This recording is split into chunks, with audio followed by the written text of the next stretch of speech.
Good evening, and welcome to the Heikadelic Show. We would like to take this moment to let you know that viewer and listener discretion is strongly advised. So sit back, have yourself a nice cool drink or hot drink, and enjoy the show. And welcome once again to the Heikadelic Show.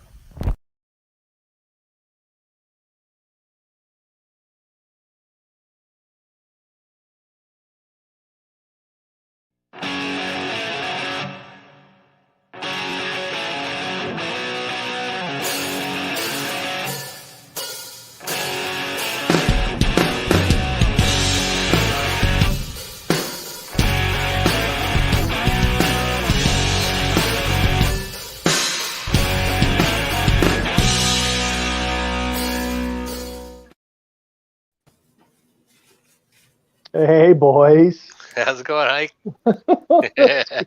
It's going okay. Holy shit, we're missing somebody. Yeah. I guess he'll join us later. Yeah. So how you guys doing? Good. Good. Yeah? Yeah. So Derek is one of our greatest fans, and we're having him on the show now and again, which is pretty cool. Yep. Well, you're in the background every show anyways, right? Trying to be. You're right. Yeah. He's right smart, Alec. Gets all the answers. Yes. And how's George today? Good. I'm good. Yeah? Yeah. What about you?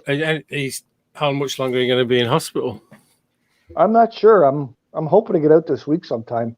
Oh, okay. That's been long enough. Holy crap. No, it's almost not quite 2 weeks yet, right? 2 weeks on Thursday, right? Yep. Yeah. Yeah. They're treating you well. They're treating you well. Yeah, but they didn't do my makeup for me, and the lighting's kind of crappy. But yeah, I'd have a word with that. I'll send a memo. Yeah. It's all I got here. Yeah. Well, I'm glad I can still do this because otherwise it would suck. Yeah. So how do you pass time of day? What would you do? I got some books I read, and I got some puzzles to do, and I watch a bit of TV. Right. And Patrick says, "Guten Abend, Heiko." There you go. Thank you, Patrick. You're awesome. I thought he was telling you were gluten or something. No. It's good evening. Yes. Yeah. Yes, guten Abend. Guten Abend. Yes. So, and here I am. Oh my God. Well, I can't believe it. Why? Oh, fuck, don't make me laugh. It hurts. Oh, it hurts when I laugh. Oh. Any nurse stories or what? Oh, there we go. I always find a nurse like that something happens. It's something silly when I stay in hospitals. Well, I can't pick up the camera now and show you, but on the end of my cart here, I have a whole bunch of those little things to poke your finger when they're checking my glucose. Oh, yeah. It was happened yesterday. She comes in, she jabs my finger, starts squeezing it, no blood comes out. Then she goes and gets another one. I'll be right back. And then she jabs another finger, squeezes it. You get a little bit of blood, but then she put the thing on it, and it wouldn't go in. It wouldn't read it. Oh my God! I kid you not. She left the room 5 or 6 times, and she finally got mad and got a whole bunch of those little wipes to wipe my fingers, a whole bunch of those little needles, and she just kept going and going. She had one hell of a time. It was like a comedy show, like I booby trapped it or something like that. It was funny as hell. Yeah. Other than that, it's been pretty decent here, I must say. But you don't like the food, do you? No, God. Thank God for Alana. She brought me homemade chicken noodle soup. She brought me pizza. She brought me salad, and I got. Did they smuggle you beer in? No, that's the only thing I haven't had yet is a beer. Wow. Guys, listen, you gotta bring Heiko some beer. Next time you visit him, bring him beer. Wow. I'm dying for a beer. You must be. That's like, wow. Thanks, Richard. Wishing me a speedy recovery. No beer. You must be having withdrawal on top of everything else. Yeah, I have no idea what it even tastes like anymore. Holy crap. Oh, maybe you'll go teetotal when you get out. Tea? No, I don't think so. I do drink tea sometimes, but I still have a hard time with it. Oh, yeah. Yeah. I need something with flavor. Right. No, I Yeah. don't. I don't drink tea anymore. I used to. Yeah. I don't drink coffee really either. Oh, I drink. really? Yeah, you I know, don't drink coffee either. Mm. No? Not I have the coffee odd guy. one. I have the odd one, like now and again, but not, like first drink of the day and all that. No, I have Yeah. Ovaltine. I think I've told you that before. Ovaltine. Yeah. It's a That malt sounds drink. like a drink from the 80s. Yes, well, even before that. Yeah. Way before that. Yeah. Because there used to be. That's when they had Tang. Yeah. Well, there's even like the Ovaltinis, which is. Yeah, it's like my mom used to drink that when she was a kid. So she's almost, I don't want to give away her age, but she's 29 again. Yeah, I've been there. I know how that works. Wow. Yeah. But it's even like before the war they were drinking it because when you used to get these shows on the radio, this is in the UK. It was Buy like soap and Ovaltine. Yeah, it was like the Ovaltine is, and it was sponsored by Ovaltine. It was on every Sunday night, and there was songs and blah blah. And so it's around then. It's around then. Yeah, it's that kind of thing. It's that kind of, but it's not chocolatey. Well, you can get a chocolatey one these days. Yeah. Whenever I buy it, wherever it's happened to me so many times. You go through cash, and sometimes you get like looks like a big coffee-sized tin of it. It's a big one, and I always plunk it, and they always go, "Oh, do they still make this? My mum used to drink this." Go, yeah, they still make it. Some of us still drink it. Yeah. All the time, and even when you can get it in jars that look like the regular see-through coffee jars, same thing. Yeah. Oh, I didn't know they still had this. Wow. Yeah. I didn't either. Yeah, you can have it hot or cold as well. You can put it in cold milk, so it's pretty cool. Yeah. Wow. So anyway, that's my plug for Ovaltine for tonight. I want me free tin. I want me free tin if they're listening. You should play the old Ovaltine commercial. I've got it. I'm sure there's one of those kicking around. There is. I used to use it on the reality radio. It was my closing. Yeah. Right on. Oh my God. Yeah. That's funny. I'll dig it out for next week and I'll give it a spin. The Ovaltine is. Well, shouldn't you start off with a little tra-la-la? Well, I don't know how we're allowed because look at poor Heiko. He's spitting feathers, as we say, where I come from. Yeah. Well, we call spitting feathers when something else happens to you. Oh, they're not feathers. Do one for the fans. Okay, we can do that. So I didn't want to be cruel, Heiko. You know what I mean? I'll just join in. La la la la.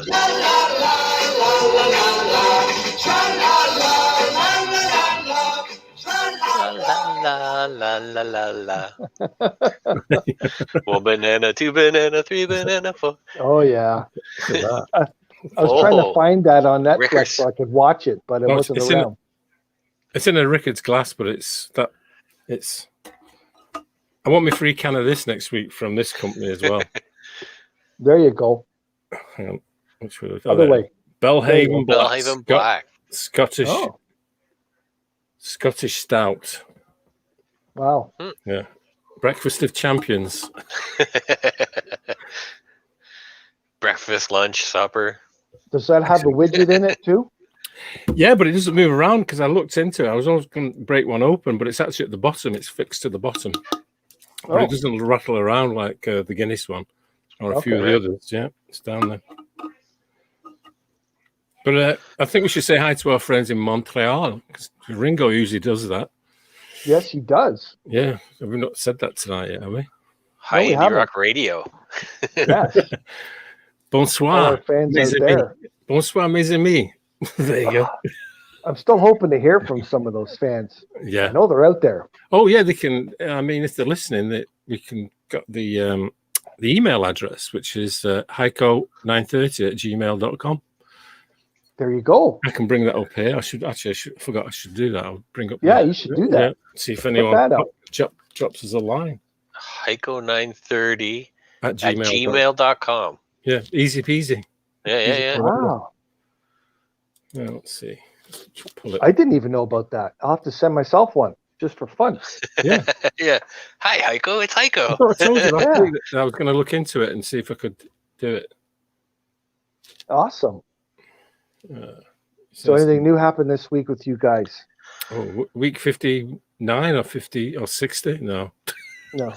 Very similar to I week don't- 47, though. I don't know, buddy. And pretty close to week 33. More than that, no. No. Wow. I know. Got a new RC car for my son.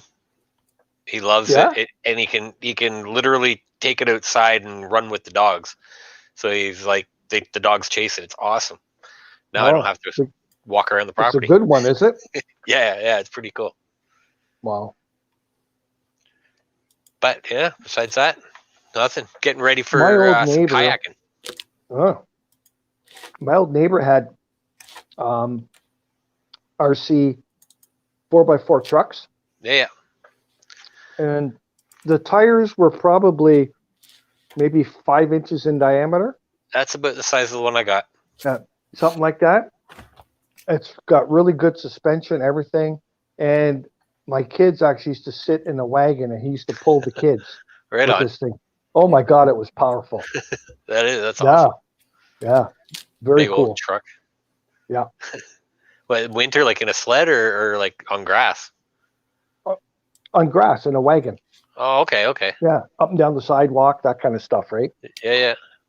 Yeah, I think it was crazy powerful. I should try that. Yeah, That's what you got cars for. I know. Have some fun. Yeah. So how about you? What's changed for you? They changing your diaper for you, or Yeah. sponge baths? Yeah, I wish. Yes, I've had a couple of wash downs. That's Nice. true. Nice. Yeah, that's cool. Right. Just because I can't reach, right? Yeah. Yeah. And Anytime somebody else does it for you, it feels better. it's always good. It's always good. Even when the dog licks your back, it's good, right? That's Yeah. right. Your toes, anything. Yeah. Yeah. The one thing, though, I was a little pissed off about is somebody stole my lunch. No. Can you believe that? Yep. My wife brought me a thing of soup and put it in the fridge here in the hospital, and somebody nicked it. Wow. Wow. How low can you go? Stealing lunch from a patient? Uh, Huh?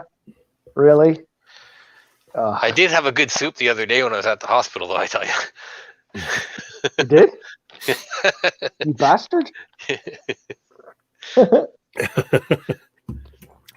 When's she making the next batch? Yeah. I'll drop No. some off to you. The one thing I've been craving for, probably ever since I've been here, is I need a burger from Country Ooh. Stop Burgers. Oh, no. I'm Yeah. just losing my shit. And it's funny because I've been talking with Danny, the owner.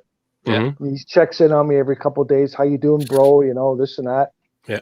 And I told him what hospital it was in, and all of a sudden I go, oh shit, my stomach's not working, my bowel's not working, and I thought, oh my God, please don't send me a burger, because that would be the worst torture. Oh. Because I'd have it sitting in front of me and I won't be able to eat it. That's right. You might as well have that So- picture that Ringo puts up, just like that. Oh yeah, yeah. that picture. Oh my God. That's about as close as you're going to get at the moment. Yeah. Oh my God. Look at that. Oh, extra pickles. Oh, I can't wait to get back to Country Stop Burgers. Yeah. Well, yeah. yeah. So Oh, there's there it is. pictures there, you fans. So Just And their in case. fish is amazing too. Just like yes, Let fish you and know that. chips, the gyros, everything. Oh, dynamite. Yeah. You're going to have to try Even a them. simple thing like a milkshake. Yeah. They make Oh. real milkshakes, ice Yeah. cream and milk, and they whip it up, and it's amazing how Yeah. simple and good it is. Yeah.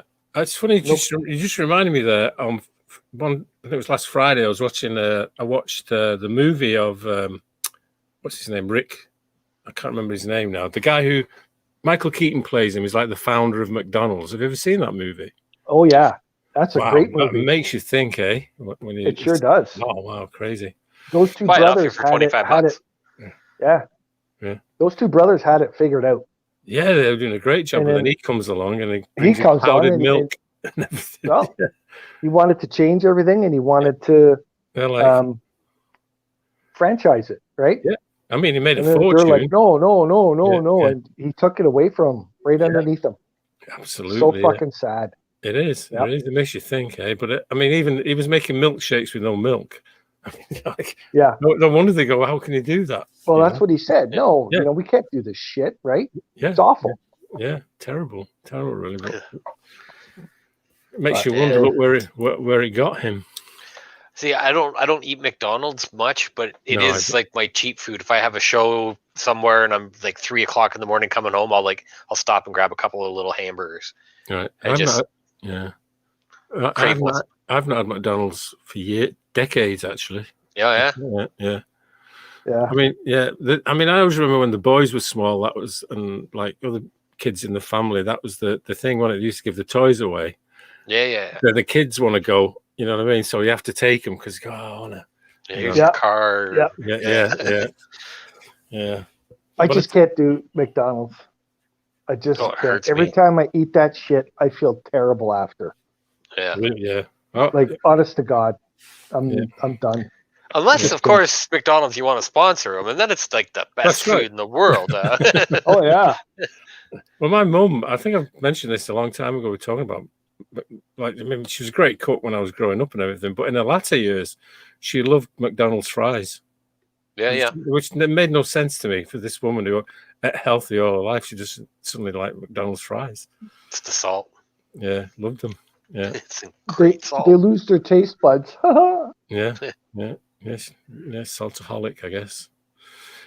I used to be one of them. I was the guy who'd buy a bag of chips, regular chips, and just put some more salt on before I ate them. Oh, Really? Yeah. Oh my God. wow, yeah. Oh my God. Yeah, salt on everything. That's amazing. my granddad made everything better. He makes soup. How do you want that to taste better? Put salt on it. That's right. And then someone said, you're not tasting the food, you're tasting the salt. And I thought, okay. Yeah. And a few other things. And I thought, okay. Yeah. I'll just cut it all out. Yeah. After years and years of it. And people crave salt too, right? Oh, yeah. I have the odd binge. Well, not a binge, but, I'll do it the odd time.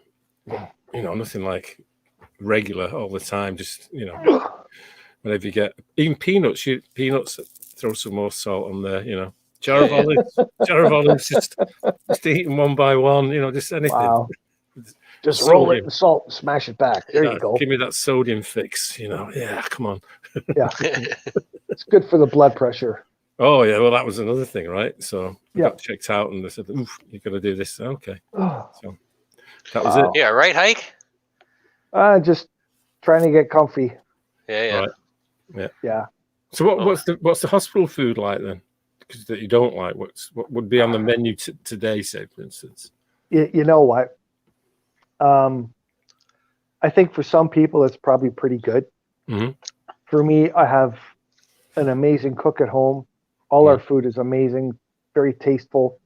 So when I come here and I have this, it's very bland and boring. It's like nothing.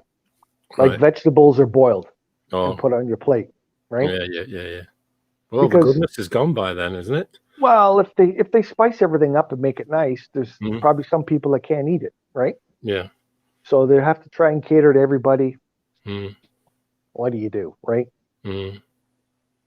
I have a little bit here and there, and then I get into my snacks. Right. Yeah. Get some edible chocolates. I got lots of good stuff waiting for me. Oh, yeah? Yeah. I got some brownies at home. Oh, yeah. Oh. Yeah. Well, because this medication kicks the crap out of your system too, right? Right. So I need some pain relief, but I'd like to drop the meds. Yeah. So Yeah. see what happens. Yeah.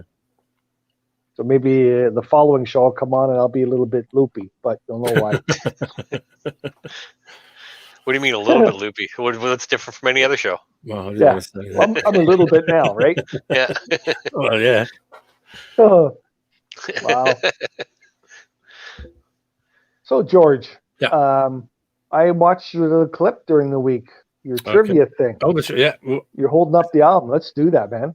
it's a tough Oh, one. I didn't look. It's a tough one. I saw it and I looked at it and I don't know. I just can't figure it out. It's pretty obscure, but I thought, what the heck, let's do it. Obscure. Okay. Look at Oh, who is that? no idea. Is that Tom Petty? No, As a kid? no. No. Yeah, I was going to go different. I was Wearing going to go like gloves?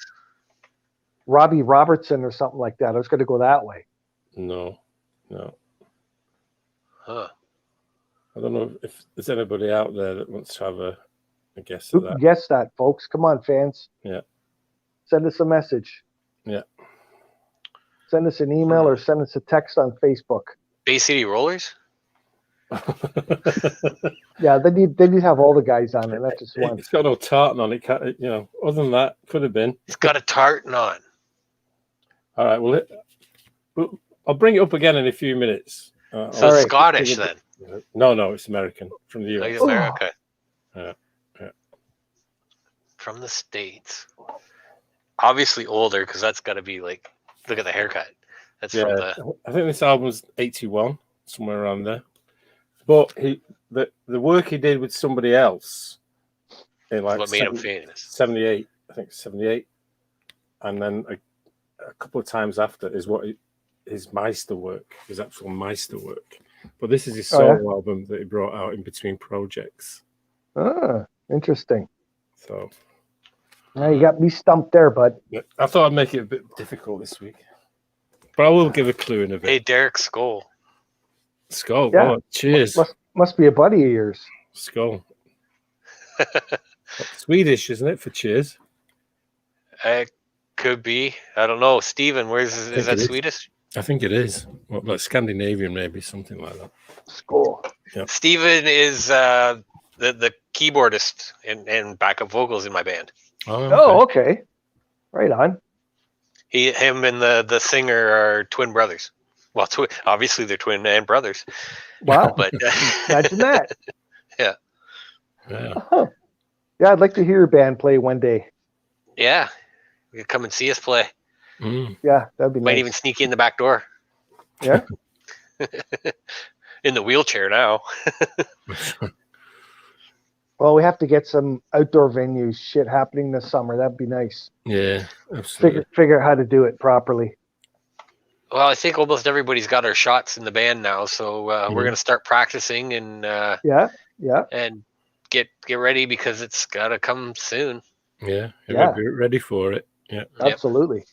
because I think it'll come really quickly once things get rolling a little bit. I think it'll really come on. Yeah, and it should come on pretty hard too, right? Yeah. And then when you get some good tunes, you'll have to send them over to Phil at Indie Rock Radio so he can play them over there for the That's Montreal fans. Yeah. Oh, which absolutely. album?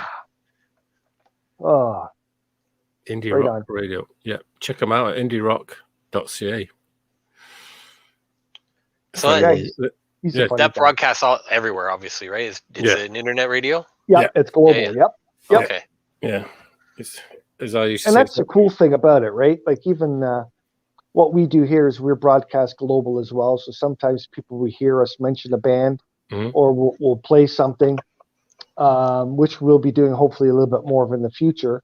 And then we refer people to Indie Rock Radio, which is a global radio station. So yeah, music can really get around out there. Yeah. And now if a band has a web presence, it's even better because now they can sell their stuff online, right? And get things going that way. Yeah. Because the indoor venue, I don't think that's going to happen for a while yet. No. Yeah, probably next year, I would imagine. Yeah. Wow. Yeah. Depending on how everything goes with the second shot, right? Maybe by winter. Yeah, maybe by Christmas. Be some, can't Well, lose it. there's a. I don't want to get too crazy into this COVID stuff, but there's a lot of crazy news in the background about what's going on out there, and there's still a lot of questions about the shots, about the vaccines. Yeah. There's word about a lot of people getting sick and dying from taking them. Like there's so much unknown. So I think this is going to be unrest for quite a while, and it's going to be around for a while. Right? Well, it's something that's here. It's now the norm, right? It's in in the population. So whether it's man-made or a bat, whatever, it's here to stay. It is. Yeah. And of course, like any other flu, you're going to have variant strains. That's natural. That's what happens. Yep. And that's why, people with the flu shots, there's variant strains all the time from the common flu. So I know the media is scaring the shit out of everybody about all these variants, blah, blah, blah. But that's the natural progression of this kind of stuff, right? Mm-hmm. It's going to happen. It's going to keep going. Yeah, So, but when it mutates, it actually weakens the virus, right? But not with this virus. This is the first virus in history that when it mutates, it gets stronger and it attacks a different age group. Oh, I thought it was just that it's actually more contagious when it mutates, but it's actually not as strong. Okay. So, you don't know. Again, George, I don't know either. Mm-hmm. And that, I think, is the biggest problem with all of this nonsense going on, is all they keep doing is pushing everybody.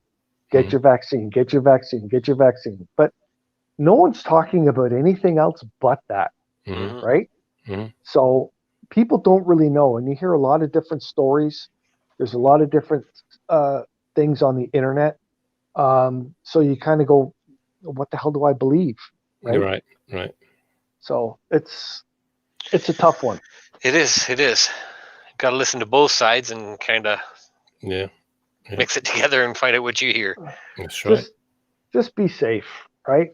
Mm-hmm. That's all. Even here, anytime I get up and touch anything, I sanitize my hands right after. Yep. Right? Now, does it actually still stay on surfaces? It's supposed to. It's like 72 hours on surfaces. Because at my work, I have to spray stuff down. Right. Like if somebody comes in to use the washroom, I work with sales. And so I have people coming in. So I have to spray down the area, and because it stays on tables, chairs, clothes for 72 hours. Right. Yeah. Makes sense. Mm-hmm. Yeah. So have you heard any funny stories lately? I don't think they make them anymore, do they? Not on the news, anyway. I've stopped watching the news about 5-6 weeks ago. I just don't bother. Me too. I did about months ago. 3 months. Yeah, 3-4 months ago. I just stopped watching it. It's just the same every day. You think, well, change the record kind of thing, Yep, it's absolutely the same shit every day, just different numbers. Yeah. Well, that's if people aren't blaming Ford, because we're in Ontario here, if people aren't blaming Ford, they're blaming Trudeau. And imagine if everybody just worked together, we might be able to solve some shit instead of. Oh, what a concept! I know, eh? Don't blame me. Work with me. Yeah. Wow, it's a new idea. Yeah. Now you're talking some crazy shit a here. Government for the people. Yeah. Oh my God. Yeah. But hey, what do I know? Yeah. Yeah. We're just dumb schmucks. Yeah. Right. We just do what we're told. Yeah. Basically. Yeah. Oh. Try and get away with what we can. Yep. Yeah. I mean, I wonder what somewhat good will, when we look back, go, well, that was something good that happened out of COVID. I wonder if it'll be one of those things, You want to know what I've found good out of COVID? Family. I'm finding I spend a lot more time with my immediate family. We're eating better. We're going out more, doing more walks, little things together. Right. So personally, that's what I find. Spending time with the dogs, anything like it's just more actual family time instead of, hey, we're just running around here and running around there. Yeah. Yep. Yeah. That's good. That's a good thing. Yeah, family's always good. Yeah, appreciate the family. That's important. But in my case, I can't see the granddaughters, right? So it's sucks. The other way, yeah. I mean, they're growing up, but I'm not seeing them. How old are your granddaughters? I've got one at 6. One will be 4 later this year in October, and one is just 10 months. Okay, yeah, I saw the baby picture. Yeah. I mean, that's the one in Toronto, so I get to see them, but even at the moment, because of circumstances, I can't actually pick her up or anything when we go over. I'm going to pop over tomorrow probably and drop some things off. But that's it. Keep the mask on. There. Did you just see what Danny wrote? He's from our Country Stop Burgers. He wrote charity concert at Country Stop Burgers. Look at that. We could do that. Yeah. The House of Haunt. Yeah. Yeah, definitely. Hey, Danny, I love your fish, by the way, buddy. Awesome fish. If you're ever at Country Stop in Ballantrae, hit it up. It's awesome. Yes. Yeah. I haven't had a bad thing there yet. And I want to try everything. I went vegetarian too soon. So no, well, sorry, pescatarian. I only eat fish now. Oh, do you? I never heard of that. Yeah. I haven't either. Pescatarian. Yeah. Wow. It's because I needed still to have some kind of meat, so figured white fish. It's easiest on my stomach. Go for it. Yeah. So what stops you from eating meat?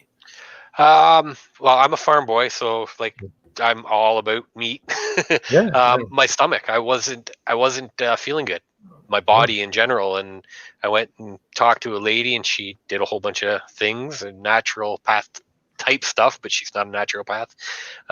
And she's like, here, this is what you should do. And I'm like, no, I'm not going to do that. She's like, okay. And then I tried it for a couple days. I started out with having one vegetarian meal a day, and then I was like, I might as well have two, because breakfast. How easy is that, right? Yeah. So I had breakfast and lunch, and then I was like, well, might as well just go for supper. And then I had Danny's fish, and I was like, I can't give that up. So I'm staying with the fish. There, look, he says, thank you, brother. That's awesome. Yeah. Absolutely. Yeah. Looking forward to getting up there. Thanks, Stephanie. I hope I feel better soon, too. I just want to get out of here. Yes. Yeah, you get stir crazy, eh? Yeah. Yeah, kind of. Is Ringo going to join us tonight, or? I haven't heard anything. I don't know what he's up to. He did send a message. He said he's going to try and get on later. He's having some camera and sound problems, so. Oh, okay. If he can get on, he will. Okay. Well, that's cool. Yeah. At least he's got us on, and he's doing the messages for us. So, thank you, buddy, in the background there. I know you're there. Yeah. And Stephen, I did see, said it was Skull is Norwegian. There you go. I knew it was somewhere in Scandinavia. There you go. Yeah. Norwegian, yeah. Stephen, anyways, okay. They're doing that K1 fighting type stuff where it's like medieval. You dress up like medieval guys and use like swords and axes and spears, and so they actually do that kind of stuff. Oh wow! It's kind of crazy. Like Vikings. Yeah. That's exactly what it is. It's Viking. Oh, it's like real cosplay. Nice. Because that's where they're from. The Vikings was Norway, right? Yeah. That's right. I believe. Well, hopefully there's not too much real blood. That's right. It's like karate, except for how they used to fight in the old days. Yeah. They wear all different padding and stuff, like what they would have worn in battle. So it's kind of neat. Yeah. And then when they go out for like the after fight meal, do they like sort of chew on chicken and just throw it over the shoulder into the corner like the Vikings used to do? Wench, get me another brew. More Kraken. That's right. That's funny. Yeah, I've never heard of that before, but that kind of fighting. Yeah, no, it's becoming bigger. Where do they do that? Well, they're ones in Collingwood, Caledon. It's outside of Toronto and stuff, right? So, yeah. But they look for places. That's why out back at my place, Stephen was asking if this summer, if we can, they want to have a little show with their buddies out back here, or a fight. I'm like, yeah, man, come on. I got a pond. Anybody dies, we'll just throw them in. Let the turtles eat them. Yeah. That's right. The Vikings. Yeah. Oh, fuck. No, it's kind of neat. Matt, who's the singer, he just started getting into it, so it's kind of neat that the brothers are doing it together, right? Yeah. Steven's been into it for a couple of years now. Does anyone ever get hurt? Oh yeah. That's why we were planning on doing it and putting on one of our shows, right? Yeah. And then it's like, you can't be in the fight, so right, Steve? Because if you get hurt, you can't play. Yeah. Yeah. That would be a problem. Yeah. Getting hurt. and trying to play. Yeah, that's why I never did anything like skiing or play, football, soccer, or whatever. Because I thought all I need is a broken ankle, and that's it. I'm done. You didn't want to get hurt, did you? Yeah. Well, if I broke something, there's our hero right there. Look at that. It's the ringster. Hey, all right, Ringo. Can you guys hear me? Yeah. Oh, okay. Nice and clear. Mm-hmm. Yeah. Oh, yeah. All right. You look like you look like they've let you out into the yard to stretch your legs. Yeah. That's it. With that backdrop. Yeah. 23 hours in, 1 hour out. That's Ringo. Right. There you go. Yeah, I think I had a sound card issue or something. So I don't know. I got to check that out. Yes. So George was saying he never did adventurous things as a child. That's all I caught. No, as an adult. No, as a child I did. But once I got, full-time DJing, that was it. Yeah, that was it. Never looked back. Never did anything exciting. Never did anything like that. No. I stopped a lot of stuff, but I still and recently I had to stop bike riding as much as I did because I was starting to break bones. I rode bikes like BMX bikes and did tricks my whole life type of thing. And then, now I'm wiping out and it takes months to heal. Yeah. So I know what you're talking about there. You do. Yeah. So I don't want to end up in the hospital anymore. So yeah, I'm the same way. If I know I'm playing shows, I'm not going to go out and snowboard and go mountain biking, like hardcore, right? Yeah. I'll go out for a nice little cruise on a bike or something, but now I'm getting into water sports and stuff, right? So kayaking, hopefully I don't pull a muscle, right? Yeah. Or drowned. Steve broke a toe in his wrist doing that thing. Yeah. Yeah. So I've played broken before, and it sucks. I hate it. Yeah. So I prefer just not to break. No, it's a good idea. Yeah. So what's new with you, Mr. Ringo? You know what? It's been an interesting week, but Has it? No, it's all good. It's all good. Working on. Actually, I sold a golf cart yesterday, so. Right on. Yeah, starting Party to unload the. Yeah, for sure. Got a call tonight to deliver the other one, so I'll be able to lighten up my garage a bit, but want to downsize. Yeah. So now I'm going to work on Pinky. So Pinky is this older cart. I think it's like a 95. It's all jacked up and it's got no body on it. So I picked up. Oh gosh, it was about $2,000. It's a little Corvette body, so kind of like a cherry red. So nice. So that'll be the one we zip around on likely. So. All right. But that'll be cool. Should I bring my little go-kart over to you? I got this little 2-engine go-kart, and it's just one engine's not running right. Are you the type of guy who fixes that kind of stuff? I'm working on it. Yeah, I've got my actually the two 300 cc's on a I showed you that buggy I've got, right? The dune buggy. Yeah. So it's like an oversized cart. It's got a 5-point harness on it, all that stuff. So ready to roll. Bring it over, man. I can have a look at it. We can see what's up.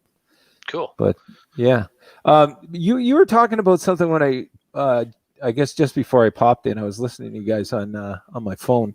But you were talking about like LARPing or something, or what? Like, yeah, it's not LARPing. It's actual combat. You're doing medieval combat or Viking combat, or whatever. So that's what Steven and Matthew they're into now, right? Steven's been doing it for a couple of years, and Matthew just started getting into it recently. So it's real like axes and like the whole helmets, the whole deal, right? So how do you prevent death? Don't kill somebody. Like you're still. It's like when you're doing kickboxing, like for example, right? You're gonna hit somebody, but you're not gonna try and take their head off unless you're trying to take their head off. But there's always that split second of rage, and there is off with a head, yeah. So I guess you got to control that. Well, I have some custom made swords. Actually, a buddy of mine's pounded them out, forged them, and everything else. Blacksmith. Yeah. Yeah, he's a welder, sort of backyard blacksmith, but did a nice job on them. So Yeah. cool. Yeah, I was curious about that. Why, you want to try it out? These guys will hook you up. Yeah. Well, And you practice too. It's not like you're going in cold and you're just like, okay, I'm gonna fight you. It's like you actually practice so you know how to fight, right? It's like anything. Yeah. Wow. Well, can I use my machine gun, or no, is that not qualified? Oh yeah, for sure. Your airsoft. These guys were right into airsoft too. They were telling me like their guns were like one, whatever, right up as fast as you can have them going without being considered a weapon. Yeah. Oh, feet per second. So they dial in typically about anywhere from 360 to 380 feet per second, but up to 400 and change. But when you get up to 5, the sniper rifles actually are closer to that. But when you're up to it's going to leave a mark, right? I mean, I've had a airsoft BB penetrate my skin, so but it was close range. And when you're that close, you want to just sort of mercy kill the person. But nobody. Now, are you a guy who's going to wear like layers, or are you just like wear your t-shirt and bare skin? Well, I play some big ops. I've got 3, I believe, our team has this year, and you kind of get to a point where it's still a little bit unnerving to get shot at from all directions, and when you get hit, you feel it. But in the middle of summer when it's sweltering hot, I prefer to go without sleeves, so I'm gonna probably come back a little bruised up, little marked up once in a while. Oh yeah, for sure. Yeah, I'll throw some pictures on the site one of these days. Oh, that'd be cool. My massive contusions. So were you the one who showed me the guy with the paintball? He had, I guess it was a frozen paintball, and he shot a guy and it went into his forearm, and then they popped it out because like an airsoft. Well, no, it was a paintball, but you know how some guys freeze them. Yeah, right? Frozen one. Yeah. So he shot him like 10 feet away, and it literally it was a big guy, and it went into his forearm, and it went into it, and then he like popped it out. He's like, what the hell, right? So those ones. So that's a 668 caliber little ball, and you don't freeze them. I mean, that's just an idiot does that, right? But and that's why they're paintballs. Yeah, exactly.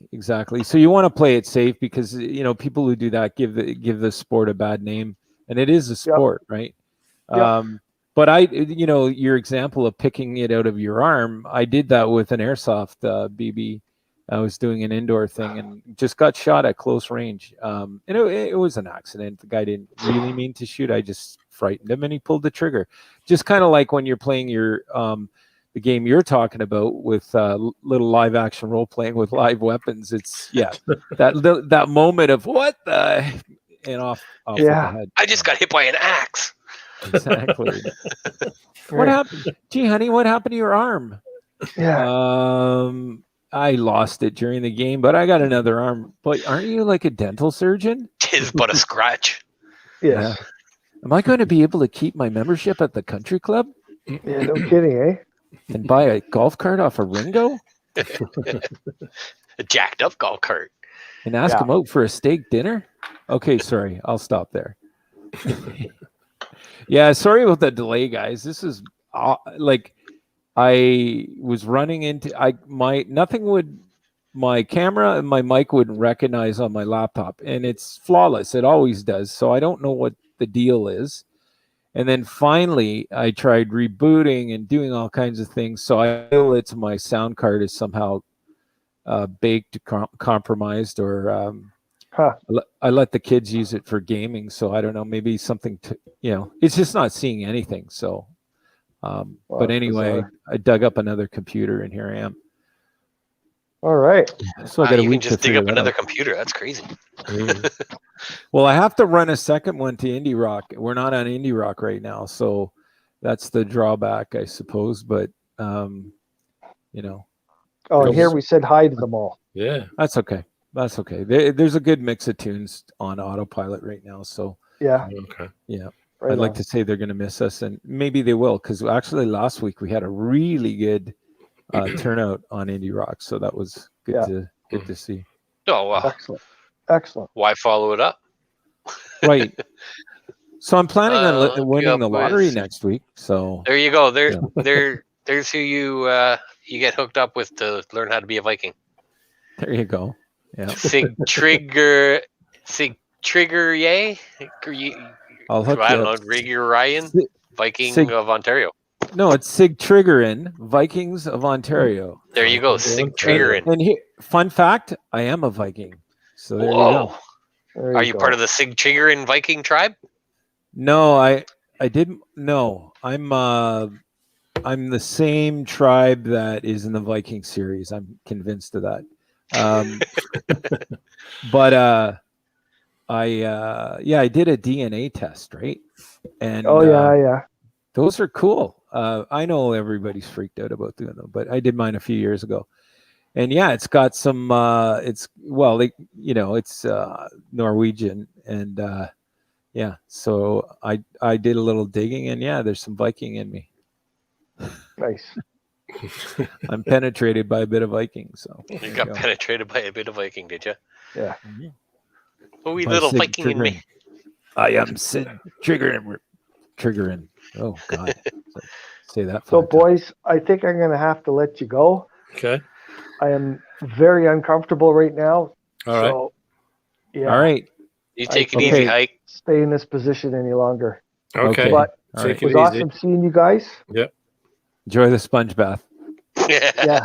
Thanks, buddy. All right. Yeah. Touch All you right. in a week. All right. Ciao. Oh, There you go. did I cut him off? Oh gosh, sorry. No, that's all right.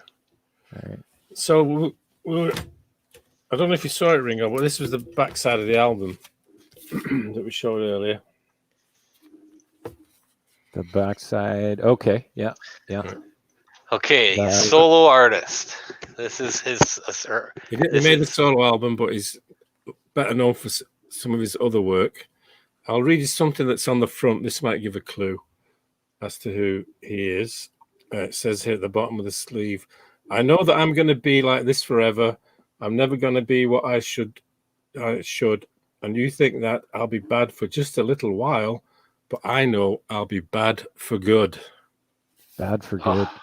There you go. Solo artist. Doesn't look familiar. I was more of a Is it a- writer, but he's also a performer. But Tom Flash Waite? in the I pan. don't know. Neil Bad for Diamond. good. No, bad for good. Bad for good. Mm. I don't Massive. He wrote a massive album in '78. An American massive album in '78. Mm-hmm. know. Show us the picture. It's- The album again. Yeah. Let me. It's not let the me James zoom- Gang, is it?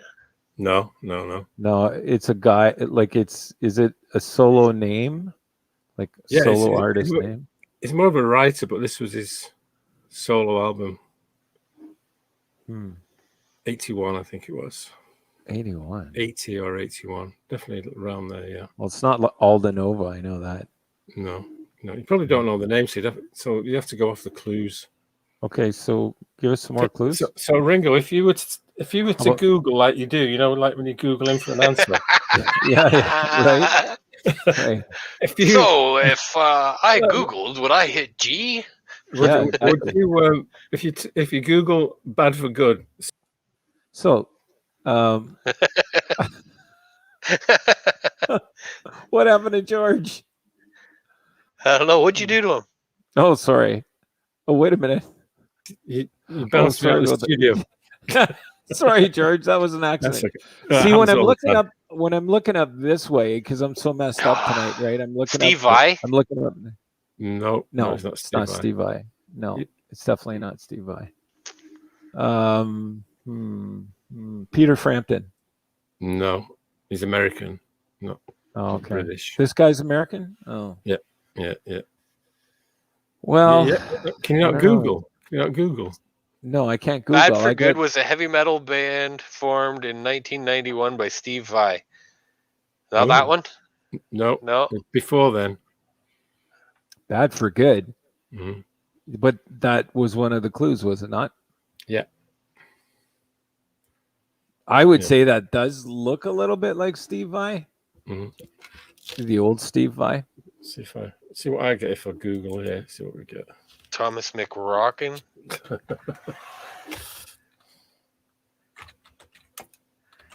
Yeah. Bad for Good. Let's see what we get here.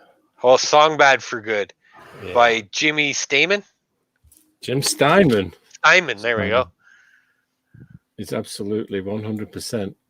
All right. Can't Lost Boys and Golden Girls. Love and Death in an American Guitar. Yeah. Oh, that's a great track. He wrote and Meatloaf Bat Out of Hell stuff. Oh, did he? Really? Okay. Yeah. That's who Jim Steinman was.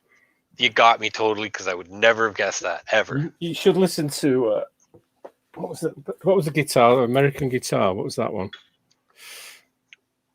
That's why I bought this album back in the day. Yeah, something in an American Guitar. Yeah, it's great. Great little track. Very quirky. Love, Death in an American Guitar. Yeah, that's great. Yeah. 2 minutes and 38 seconds. Yeah. It's a stripper song. Oh, is it? Nice. Yeah. Is it really? Under 3 minutes.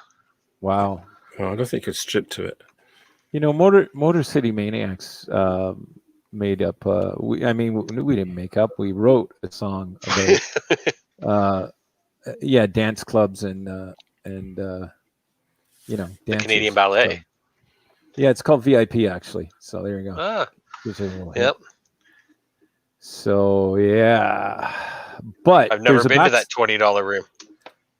No, it's interesting because Phil, our guitar player, he's super creative when it comes to guitar and just about anything actually, and he did all our recording and everything. But he's brilliant. But we got kind of planning a few things, and when we wrote VIP, there was kind of an interesting attraction to, okay, well, what's this person all about after we wrote the song, right? Because some of the songs have a bit of a storyline.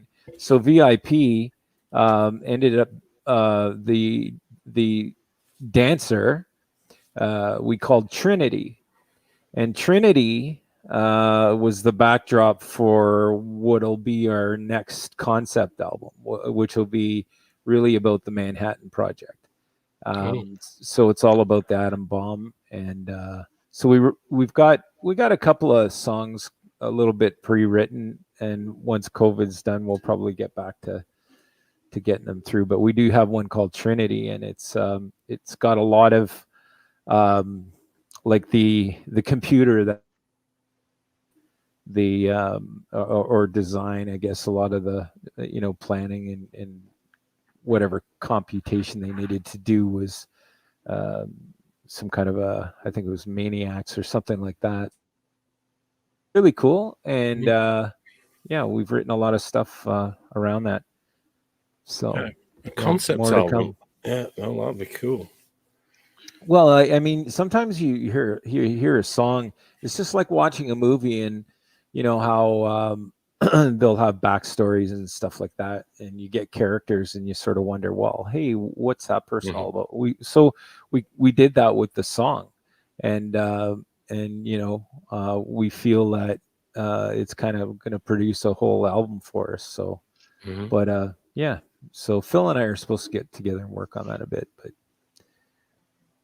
it's a neat idea.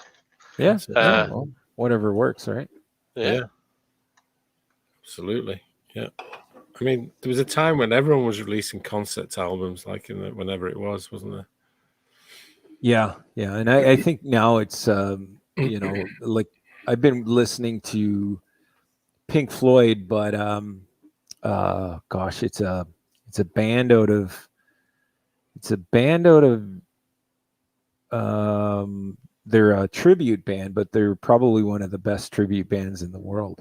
So I've got all the live tracks, and I've been listening to those over and over. Love the Wall. I can listen to that all the time. Some of those tribute bands are awesome. They are. Like, there's bands that make more money than not more, but as much as some of the bands who they're playing, they're covering. Yeah. Oh yeah. I mean, if you look at like even tribute bands that play locally and everything, you've got like the AC/DC show, which is I think Seamus, and he's got a lot of interchangeable players in that band because they got to kind of be willing and able and ready. Versatile, all the time. Yeah, so he it's not it's a bit of I guess a rotation, but Gino, who Del Sol, who's a brilliant guitarist. He does a lot of work on cruise ships, and he's done Rock of Ages and some big stuff. He plays in that band once in a while, so it's a real treat when you get to see him on stage. And then there's Hotel California, and I think the guys from Northern Ontario that put that show on are just amazing. I've actually opened for them at a arena gig, and they were just killer. So we got paid, we got free booze, so it was good. It's all good. If you like Alice Cooper, there's one called Eyes of Alice. Yep. Those guys, we opened for them once, right? They just rock. Kip Winger, who was on Alice's album, he came and did a little played 5 or 6 song set, and then jumped in with the Alice guys and played a couple tunes with them. Yeah. He started singing and playing bass. Yeah. Kip's awesome, actually. Yeah. There's a lot of them out there. There's the Metallica tribute. There's they're the only ones who were sanctioned. They originally got they got charged or whatever. The lawyers tried. Oh yeah, gave them a cease and desist order. The only sanctioned, the only sanctioned Metallica cover band. Yeah. Yeah, they dropped it. I'm surprised they did, but yeah. And they played locally a few times. Decent guys. They put on a good show. Yeah. But the guitar player in that, I guess the guitar player singer plays for the Headstones, right? Is that it? I see him at the Rock Pile all the time. Yeah. I didn't know that was him, or that he plays for the Headstones. Yep. Yeah. So pretty awesome. So I'm just looking at. Go ahead, George. There's my Alice Cooper ticket from the April concert of last year that was cancelled. Nice. Oh, well, not nice. I live in hope. Yeah. The Black Eyed Boys. Yeah, it's here, still here, waiting for the call. Okay, it's back on. Sure. Okay, guys, I got to take care of something for like 2 minutes, so I'm going to drop for a second here. All right. You still there? Yeah, well, I'm here. So, with Alice... go ahead. Go ahead. Okay, with Alice Cooper, he's very good friends with Glenn Campbell, or was good friends with Glenn Campbell. Yeah. That was a match I never thought would be together, but they both had the same faith. I guess they went... right. Went through a 12-step program, and they ended up being very good friends. But have you ever seen Glenn Campbell? What, live, you mean? Live, yeah. Not live. That was one guy I wish I could have seen. Right. Nobody can pick a guitar like that guy. Yeah. Awesome. It was a shame the way he went at the end. He had Alzheimer's and all that, didn't he? Yeah, he went down. It was he played. He could still play. Yeah. I remember seeing a show that he did. Mm-hmm. I guess it was on TV. But yeah, it's crazy how it takes you away from you, right? Yeah. As just going back when we mentioned concept albums, I would like the Who have recently released like a deluxe album, and the book, everything, like 5 CD set of like the original album live, and it's called The Who Sell Out, which at the time it was Pete Townshend's a concept album that he wrote, and he said it was like it's joined together by radio jingles, so it's like a radio show. And all the tracks are linked with these actual real, and they got sponsors in like Heinz Baked Beans on the cover and all that kind of. Okay. They call it The Who Sell Out, and it came out I think in 1967 around the November time, and that was the year that Sgt. Pepper's came out in the summertime, right? Which was Paul McCartney's. Basically, it was his concept album. He was the driving force behind getting characters and like having all that. And he got the idea from Pete Townsend, and it was like an album that Townsend or the Who had done in '66. The album's called A Quick One, While He's Away, and it's and the last track is about 8 or 9 minutes long, and it's a whole story. And that's what sparked Paul McCartney off. Okay. To do it. So it's like kind of strange, you know what I mean? Yeah. That's neat. Yeah. If you ever get a chance to check it out, they did it on. I saw them do it good many times back in the day. Yeah. But they did a thing with the Rolling Stones called the Rock and Roll Circus. I don't know if you've ever heard of that. The Rolling Stones did.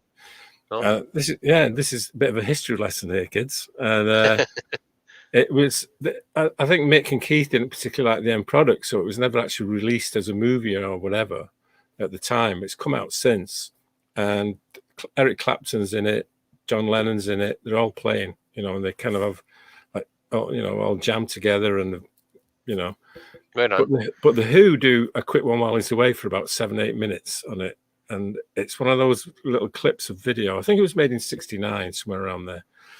It just captures the Who at their finest, before Tommy. Before Tommy, they were just brilliant. Yeah, if you get, Mooney's got rice on his drums, and just going crazy. He didn't use a hi-hat, eh? He just used cymbals. Yeah. There's little things I didn't know until fairly recently. Yeah. He's so different. I mean, even one of Townsend's favorite lines about him, I think, is like, "Fantastic guy, fantastic drummer, but he can't keep time." That was, it's like, he said, like, "You never kept time." Yeah, so there you go. Brilliant. Yeah, they don't make him like that anymore. No, it's now. Well, you don't get messed up on stage as much. No, I'm sure some people do, but now it's more of a. He literally did get carried off one night. He just collapsed, and it was in Toronto. Is that in Toronto? Okay. Yeah. Took a handful of like horse tranquilizers or something, and passed out. Yeah, crazy. Yeah, it was. It's weird though. Like the 70s, 60s, 70s, 80s, they had awesome musicians, right? Yeah. Where in the 80s and mid 80s, later on up until now, it's been so computerized, so cut and pasted, whatever you want to call it. Yeah. And with digital now, everything sounds perfect, right? It's not the same. No. You don't need to have the same caliber of musician as you used to have. No, not at all. I mean, everything's gone that way, really. You name it, DJs, photographers, everybody. Right. Yeah. Oh, Ringo's back. Well, hey, Ringo, welcome back. Hey, thanks, guys. All right. So, Danny was trying to reach out to me for some reason, but okay. Yeah, so there we go. Swapperoo with George. All right. Hi there. All right. How you doing down there, George? How's the weather up there? It's good, pretty good. Yeah, nice and fresh up there.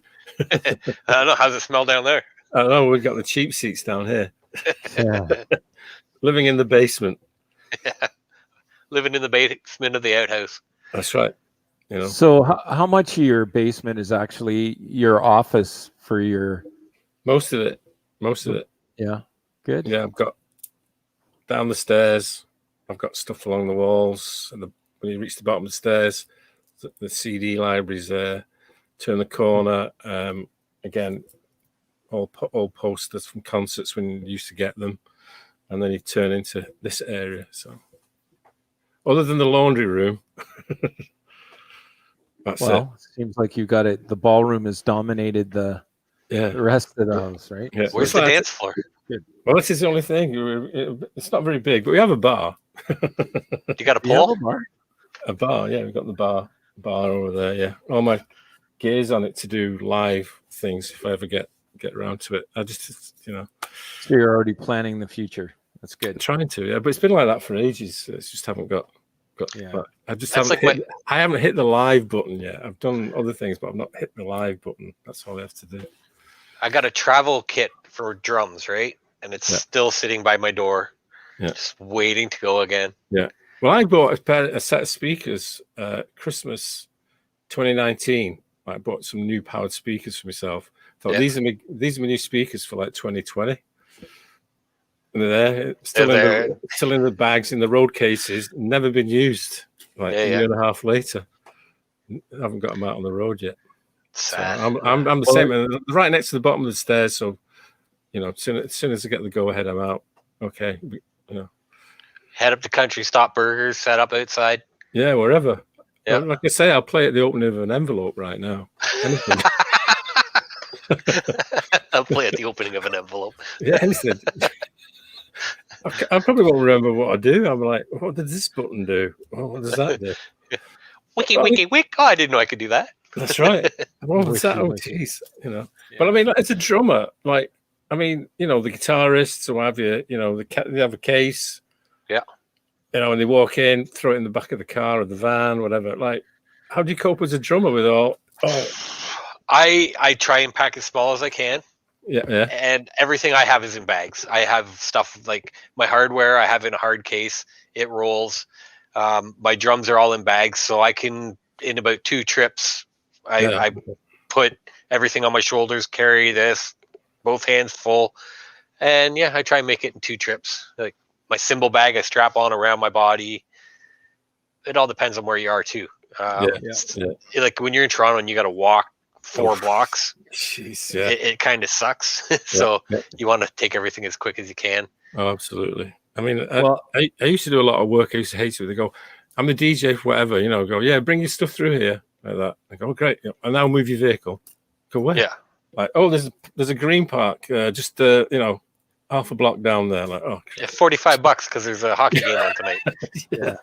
Absolutely. Yeah, that's so what we ended up doing was there was a band that I used to be in up north, and we toured a lot. So we had a deal with a music store out there that would supply all of our gear. So they had a couple of cube vans, but we played literally almost every weekend or sometimes longer. So we had all our stuff in the van, and it was just so upsetting when you're going to a downtown, even a small towns seem to be worse, but you can't get parking in front of the venue, to unload. And some of them, they're too small to have load-ins on the side or the back. Yeah. So, we just kind of got smart about it. We brought our own pylons and yellow flashing lights, and we'd set them up. And of course, they think it's a broken water main or something, right? So get one guy to wear a yellow jacket or an orange jacket, and you're good to go. Yeah. But no, I mean, you had to get creative.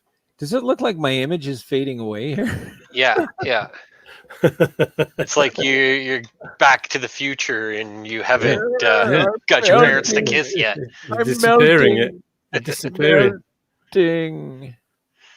So yeah. I remember seeing like one of those cartoon not that long ago, and it was like a guy at the gates of St. Peter's gates at heaven, right? And St. Peter's there. This guy comes up and he says, "So what did you used to do down there?" And he went, "A DJ. I'm a DJ." Oh, like round the back, like up the stairs. You can't come through these gates. Yeah, that's no front door for you. Yeah, it's pretty neat though going in back doors because sometimes, well, that could have sounded wrong, but sometimes you get to see things. Like I know I've played at a couple theaters and stuff, right? And it's hey, well, you wouldn't ever be able to see this alley because you can't come back here. That's right. Yeah, and when sometimes you don't want to see the alley, right? No, like, honestly, I've seen things that I can't unsee. And alleys and dive bar bathrooms are the best things to see in Toronto. Yes.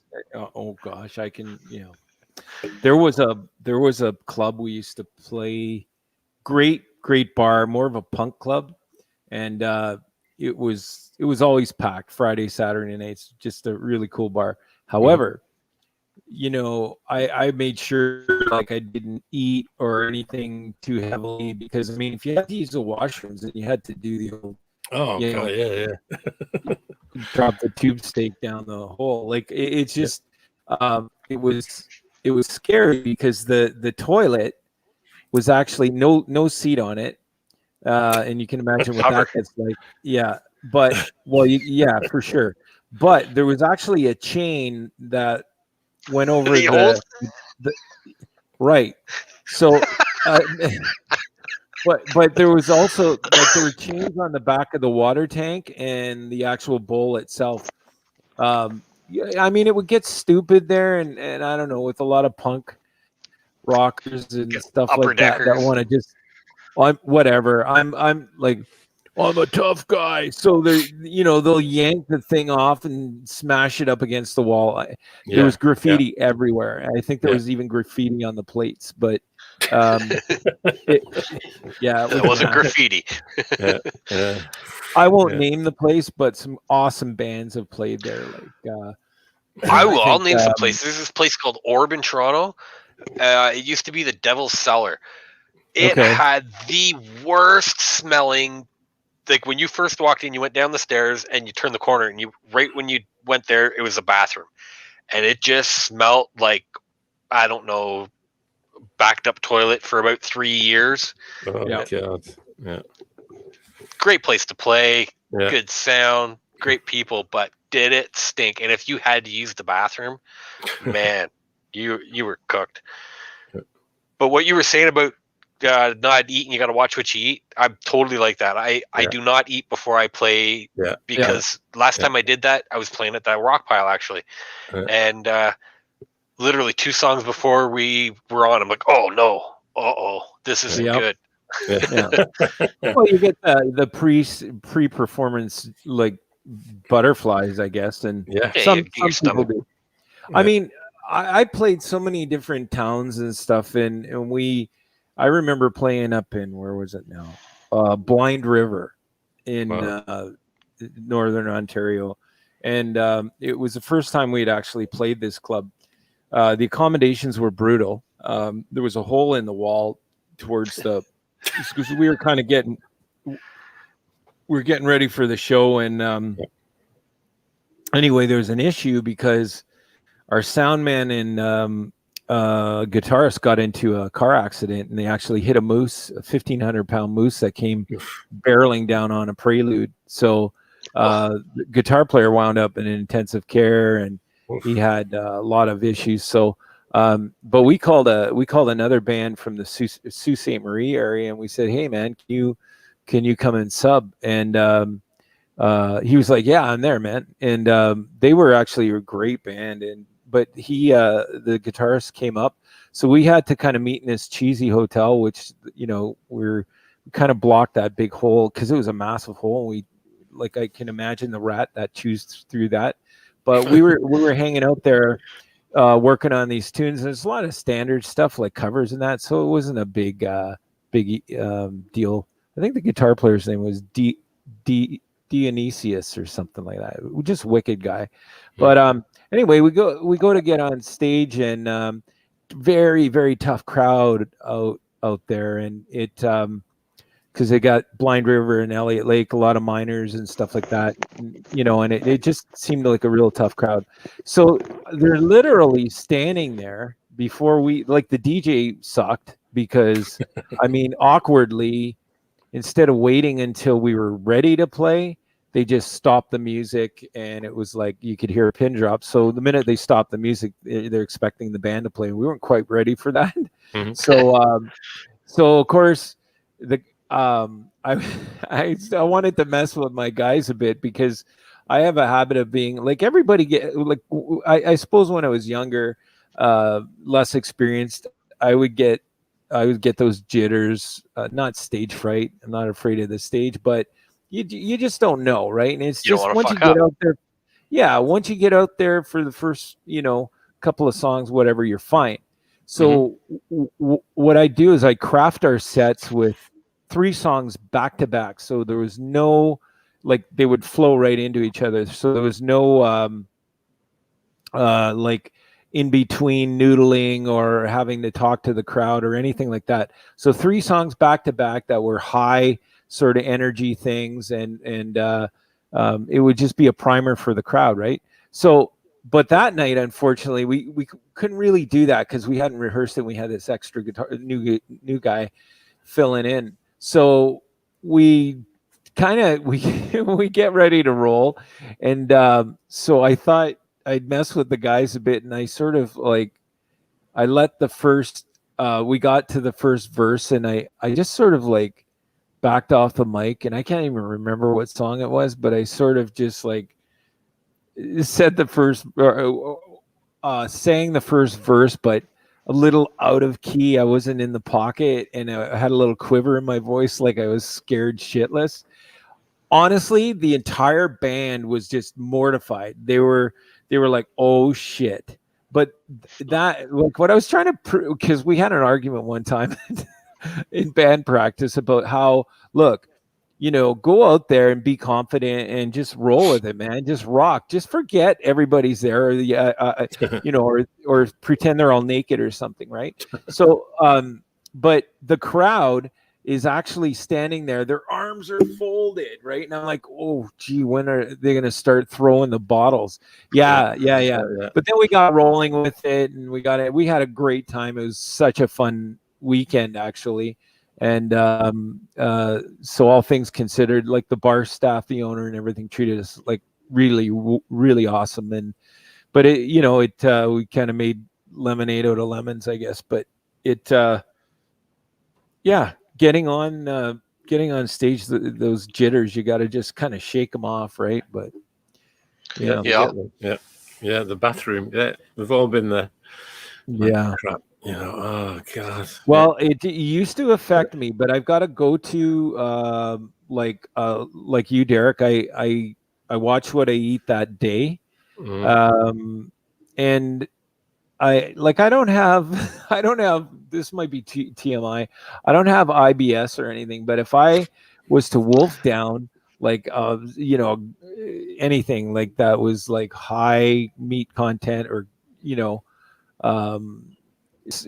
greasy high or something protein. like that, I'm gonna pay for it. So I just honestly during the day I do things like I'll drink sort of almost like Gatorade with electrolytes and stuff, have a couple of those, and then I'll eat. Do you mix your Gatorade with water? I do. I water it down 50-50 it's supposed to be, right? Yeah, because I mean I don't just stand around at a mic. I mean, if you've been to a show, it's I've been to 2 shows, I think. Mm-hmm. I've seen MCM twice. Yeah. Nice. I wonder, I honestly, it's been so long since we played, I'm forgetting what a show even, like, oh yeah, okay.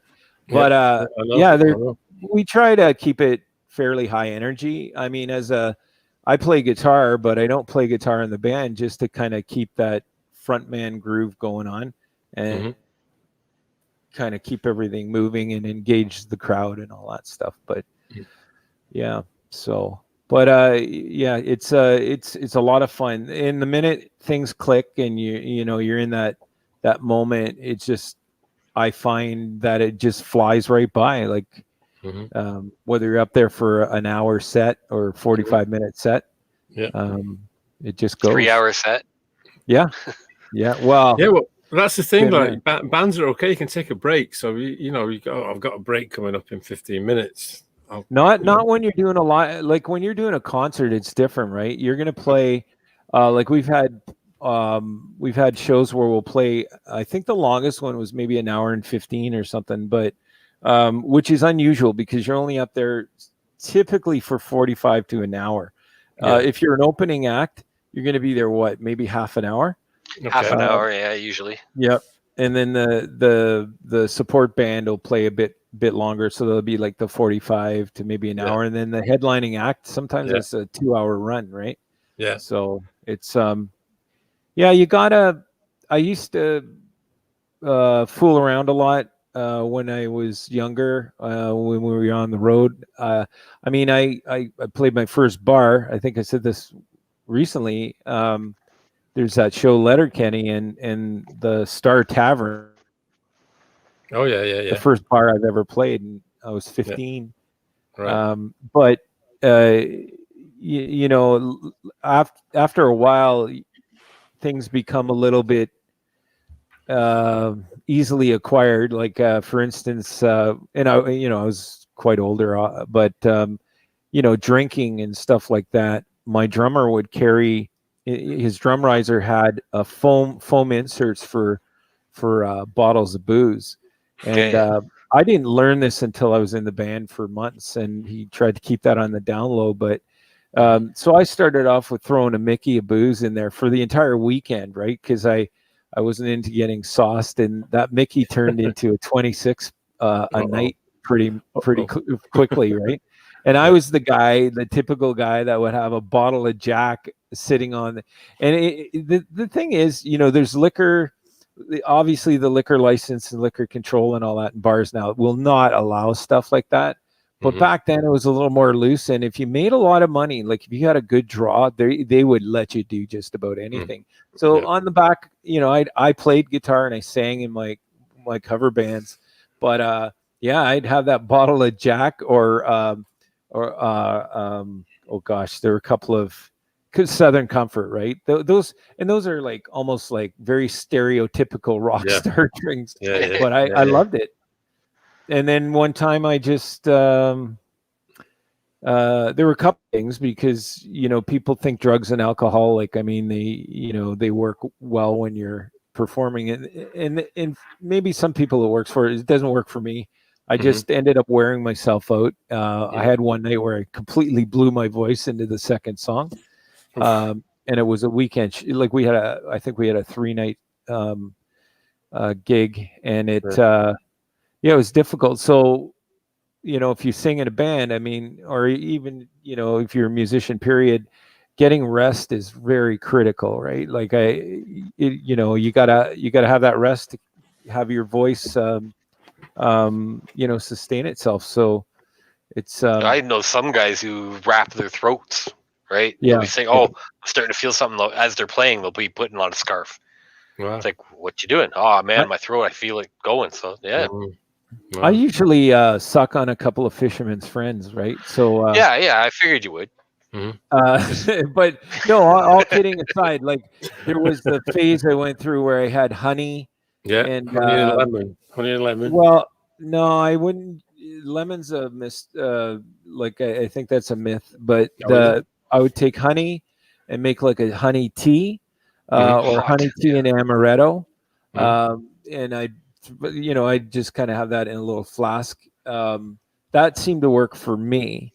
But then I discovered Fisherman's Friend, and you know what? They actually did a commercial one time showing somebody having that, and then they showed this little clip of a big concert.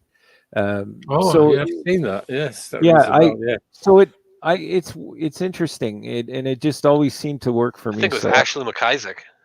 Maybe, but it somebody told me that along the way, and so I tried it, and I still do to this day. I'll keep that little concoction available in case I run into trouble, right?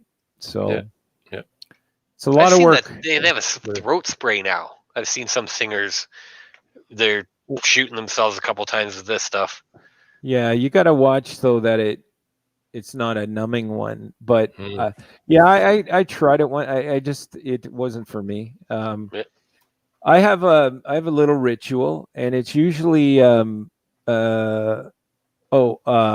Interstate Love Song from Stone Temple Pilots. Right.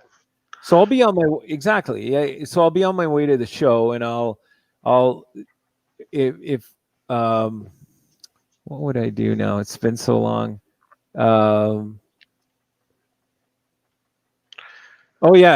Leaving on a southern train. So I'll sing a couple of bars from it, and if I can do it pretty well, then I know I'm not going to have an issue. And it sort of builds my confidence right away, and it's like, yeah, I got this, whether I have a cold or not. So. Well, Stone Temple Pilots, just because you brought them up, their third album, the one with Big Bang Baby, it looked like Japanese drawings all over it. That is 25 years old this year. Oh, wow. Nice. Yeah. Yeah. Amazing. If you just wanted to feel old. I know. Yeah, I mean, you say 1996, a few years ago. It's like quarter of a century ago, 25 years. Yeah, it's crazy, eh? Yeah, it doesn't seem that long ago if you say it fast. Well, I mean, Scott Weiland, that's actually, it's one of my Interstate Love Song is definitely one of my favorites, but Plush is my all-time favorite. So right, is it? It's kind of my go-to. I love that song for some reason. I feel it's got a mix of a lot of music genres in it. If you really, really get deep into it, and vocally, you can do a lot of things with it. Like I do change it up a little bit. I try to, sound like Scott, but there are things that I'll do that are a little bit off the reserve. So, but love that song. Always did. Great band though. It's too bad. I like Creep. Creep is their Creep, not Radiohead. Oh, okay. Yeah, right. That is one of my favorite tunes. STP. I'm a creep. Yep. No. Radiohead. Yeah. No, okay. You're talking about the STP Creep. Yeah. Yeah. Well, I think one of the songs that I did like as well was Cracker Man. Yeah, I'm Wicked Garden. Oh, Wicked Garden, yeah, into the Wicked Garden, yeah, good stuff, yeah. But what about Derek? What about newer? Some of these newer bands like Rival Sons. Yeah, or like Inglorious Sons. Yeah, not a fan of those guys, but no heavy bands like Trivium and I'm not into that stuff. I'm a Big Four guy, right? Depending on who you want to call the Big Four. But after that I lost interest in metal. I don't like some death metal bands and stuff like that. Wicked musicians. Don't get me wrong at all. I like to understand lyrics. I like to be able to hear it. As heavy as I like to go is Phil Anselmo, right? Yeah. Like Pantera, that's about as heavy vocally as I like to go. But I don't like to roll. It's like fucking calling it the demons and stuff. And I can, as I said, I've played with some of these guys who are just amazing. Yeah. The stuff they do in warm up, I couldn't even imagine playing. Yeah. So it's pretty neat. Well, I got introduced to, they were called screamo bands for a little bit. There was a band called Alisana. Got into there was Alisana, Black Veil Brides. I know Black Veil Brides. Yeah, Black Veil. We've seen my daughter and I, and my wife, we used to go to tons of shows way back, metal shows, right? And then, but Black Veil Brides, we've met those guys a few times, and they were one of the bands that took. I thought they mixed it well. They had some screaming in it, but the story, the vocal or lyrics made a lot of sense.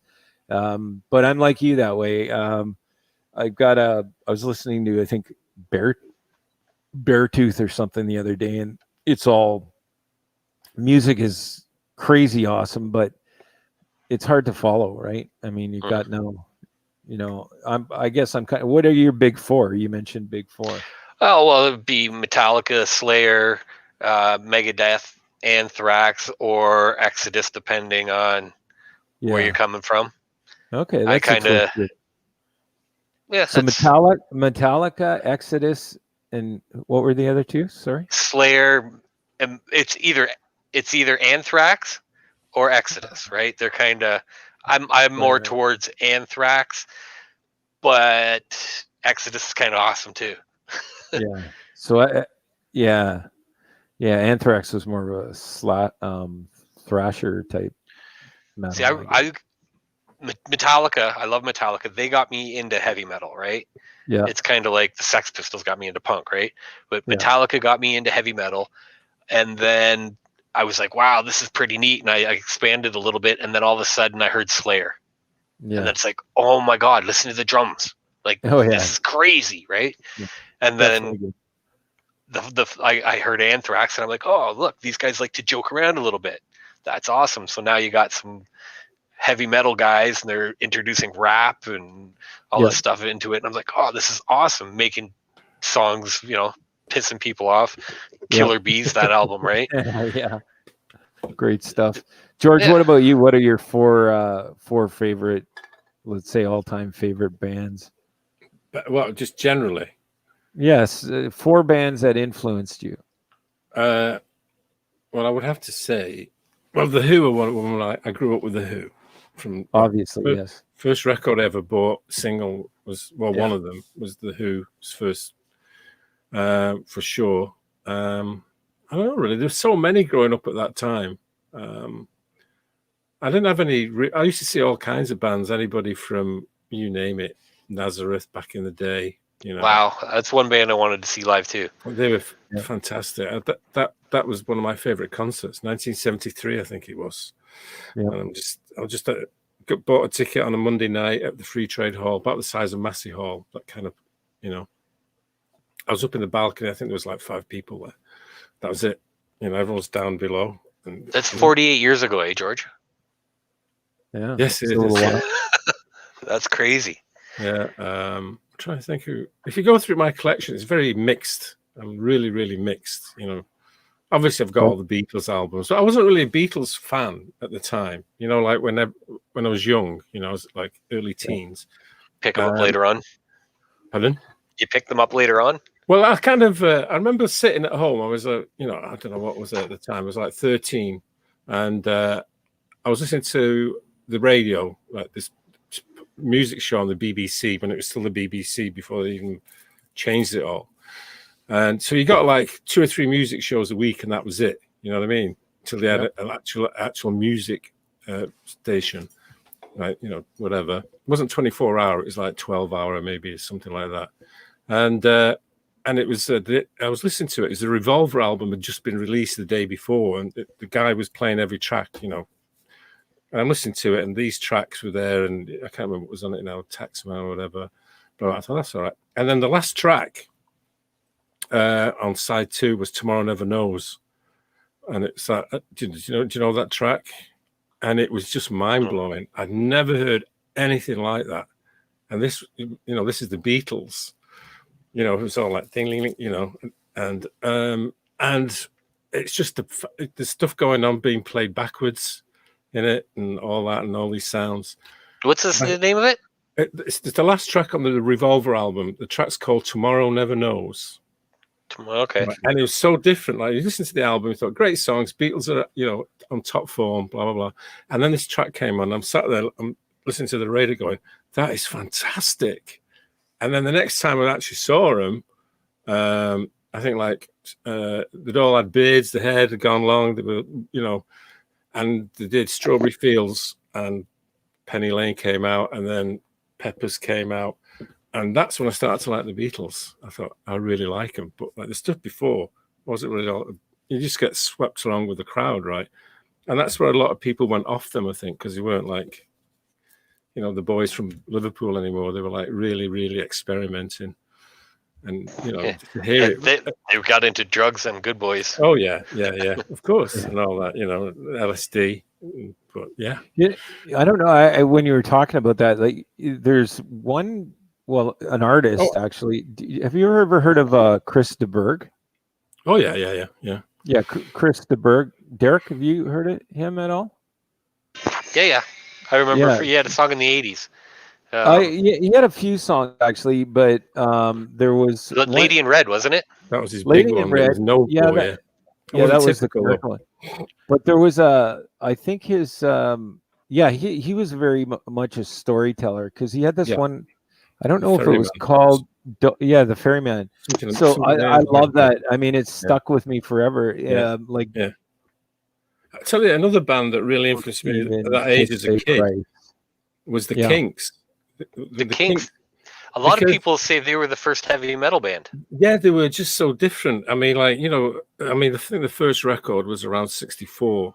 That was a hit anyway. And it was You Really Got Me. You Really Got Me, right? You Really Got Me, yeah. Yeah. Girl. The first time I heard that, I go, wow. It's like, at that time it was just earth shattering. Now it's, we all know it. And then the way that Ray Davies wrote, he wasn't writing like everybody else. He was telling stories from, he had like three 45s that all came out in a row in whatever year it was, 67. And they're all like stories about characters. And it wasn't just, Rocking the House or I Love My Girl Left Me. Totally different. And that's why I like Townsend as well, because he was writing all the different from everybody else that was around at the time. So, So after the Kinks and the Who as a kid were my two favorites to listen to, and then borrow the records if I could. If someone's older brother or older sister had the record, can I borrow it? I had no money, right? Yeah. Used to do all that. I think it was Ozzy was. I just watched a documentary on Ozzy, and he was one contributing like a lot of Black Sabbath to the Kinks. He's like, "Oh, Kinks were my favorite band." And they were. Sure, yeah. You watch them on two levels. There's that level, the hit band, whatever, and then there's this level. Yeah. Well, a level above that, I should say. Go the other way. Yeah, but I think whatever. I guess I can't speak for every artist, but. I think really good artists explore a lot of different genres and styles and everything else, right? Like there's a lot of jazz I will listen to like all day long. Really? I love metal. Yeah. Even the newer metal, I enjoy that. And that kind of came through my daughter who's 25 now. So, but it just to sort of relate, we'd go to all these crazy shows, and it was like, yeah, this is kind of growing on me, right? Mm-hmm. But and then it was super cool because she's a really wicked photographer, and she got asked by a few bands like Periphery and some others to actually go do photo. So we went to Detroit to watch them play, and everything was comped, and it was an awesome time. And it's like, okay, no, I'm her dad. We got the I got a VIP pass, but she got like the photo pit and all of that. Yeah, you go to the pit. Yeah. But no, I it was great. I got to just pretty much hang up in a box and stuff like that. So it was a lot of fun. But it's definitely like, I think right now, if you're a musician, whether you're playing small clubs or a duo act or whatever you're doing, and maybe right now you're even doing stuff online, it's just we all want to get back to it, right? My band's itching to play, and it's just but it's difficulty. You can't rehearse right now. And unless you want to spend a lot of bucks to try and do something online in terms of virtual rehearsing, it's not easy, right? Have you ever tried that, Derek? I have. No, there's always a lag. The only thing I can do that I find is like doing ghost tracks, right? Like one person plays here, and that's basically how I like to write songs anyways, right? Like, here's my idea, give me your idea, I'll put my drums to it.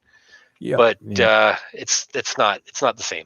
You know what I mean? It's 4 or 5 guys, whatever your 3, 4 or 5 guys, whatever your band is, sitting in a room, sweating it out. Yeah, nothing like jokes. That, right? No. Well, and it's like you can hear it, feel it, and smell it at that point. Yeah, nothing like being in a sweaty jam. Oh my God. Well, nothing like being tight. Yeah. That's, to me, that's what I like. You can screw up. I don't care. How quick can you fix it? That's the way I look at it. As you were talking about before with the mistakes, right? Yeah. When you play and you're live, you think, oh, what if I screw up? What if I screw up? But now, like, I'm at the point where I'm like, I don't care if I screw up. Everybody screws up. You're not going to hear it. And hopefully I doesn't screw everybody up. Well, I mean, you just got to kind of have a sense of humor and just move on with it, right? But it's when somebody gets paranoid and they freeze up or something because they know they've screwed up, but nobody else would have known, right? Right. Especially I mean, I don't want to say it's easy as a drummer, but if you can sort of stay in the pocket and you miss, I don't know, you miss some miss a kind cymbal of hit or a roll or something. whatever. But if you got people dancing and then you juggle, that's oh yeah, that's the kind of thing that runs through my head when I'm playing.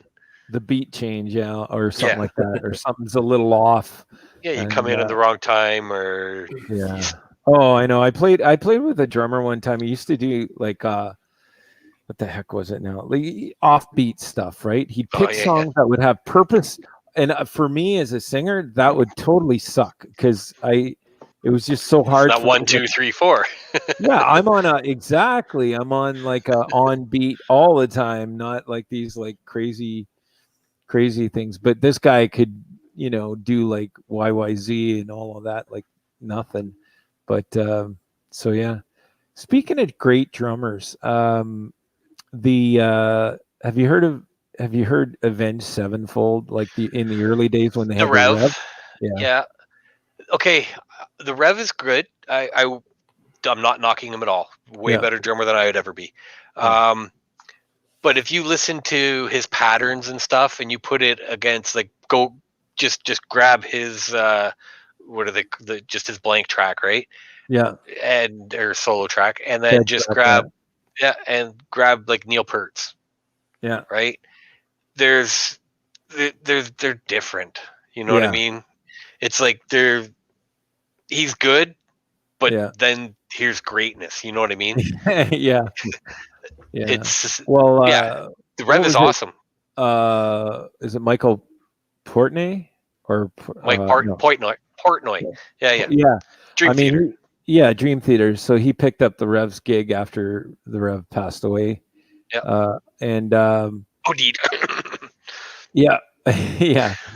Well, it's sad. I have to say I'm a big Avenged Sevenfold fan and a big Rev fan and all of that. So it's just unfortunate. A lot of musicians go that way, but when Mike came in, I mean, after he did that gig, because he was just kind of filling in, he thought it was like pretty challenging, but he's an awesome drummer, right? Wicked drummer. Yep. But but he's also one of those.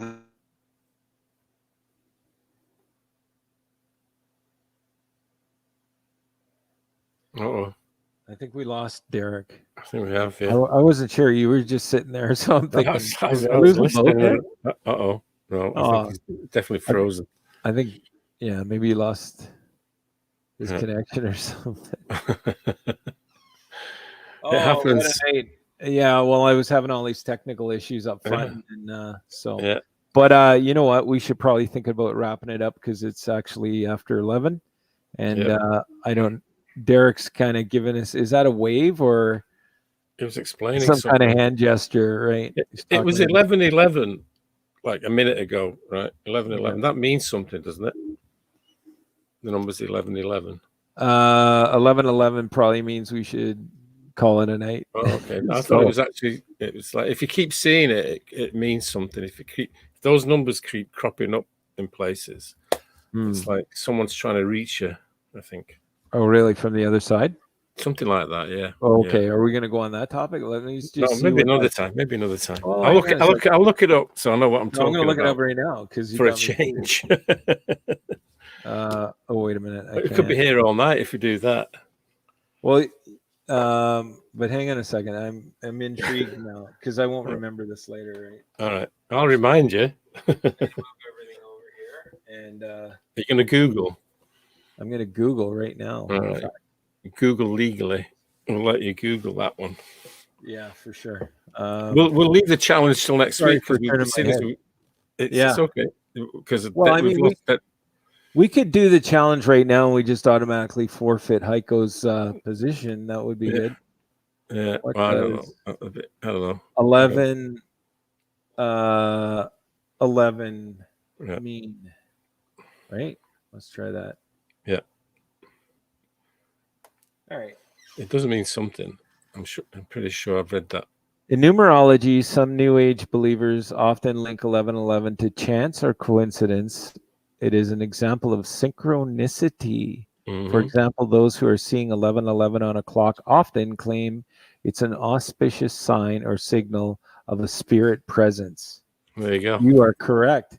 Ding, ding, ding, ding, ding, ding, ding, ding, ding, ding. There you go. Yeah. That was easy. There you go. Yeah, that kind of stuff. Yeah, I remember reading that somewhere. That kind of stuff always fascinates me back in the day. I bet. Yeah.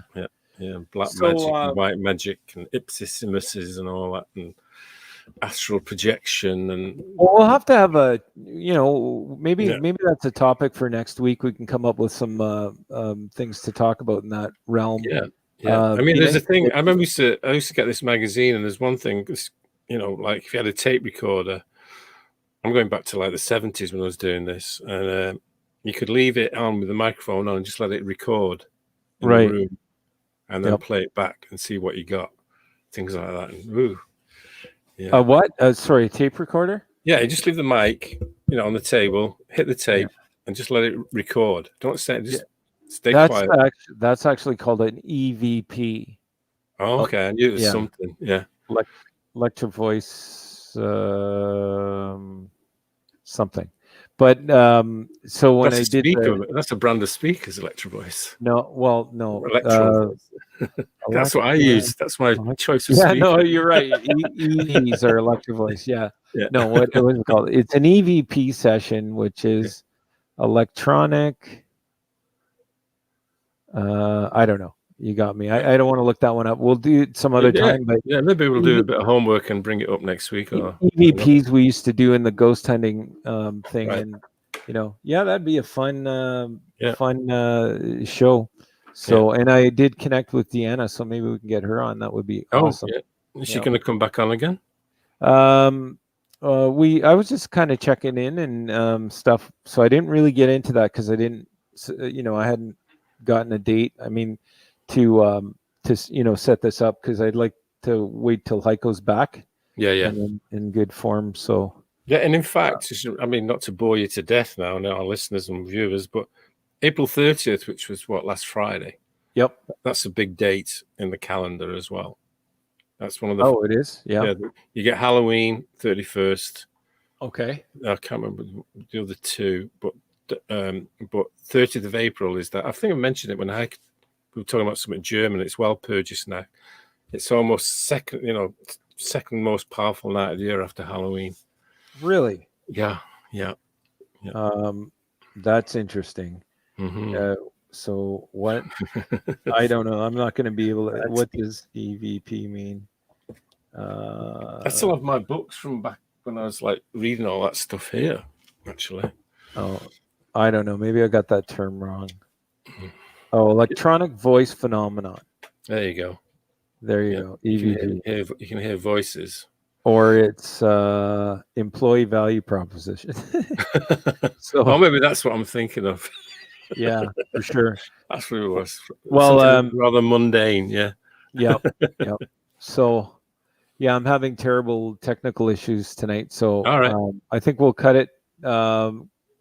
Well, we're not short, but not really. All right. So, people listening, the one or two or three that are out there, still awake. Yeah. Yeah.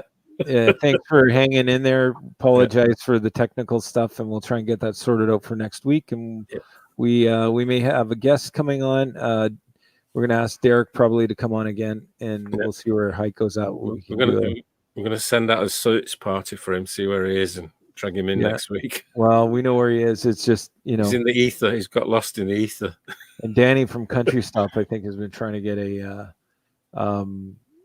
hold of me. So I'm. Oh, right. Yeah. Because he wasn't on live last time, was he? He was on after the show, or did we still run it live? I can't remember. No, he was on the show for a little bit, but he was late when it's still live. Yeah. Okay, I thought he came on sort of after. Yeah, but okay, so we'll see you all next week, and that's about all I got. George, do you have any final? No, final really. words. Just stay well. Do what you got to do. Hang on in there. It's getting closer. We can all be out having a good time together again. Hopefully, yes. Oh my Yep. gosh, yes. Yeah, So, absolutely. okay, so, oh my gosh, this technology is killing me tonight. Okay, so we'll see you all next week. All right, take care. Stay dancing well.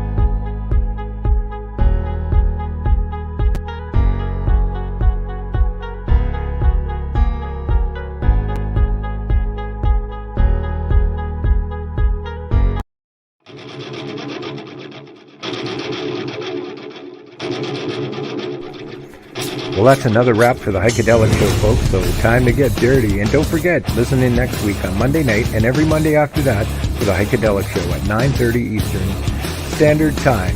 If you'd like more information on the Heikadelic Show, please find us at www.theheikedelicshow.com or .ca. We'll see you all next week on the Heikadelic Show.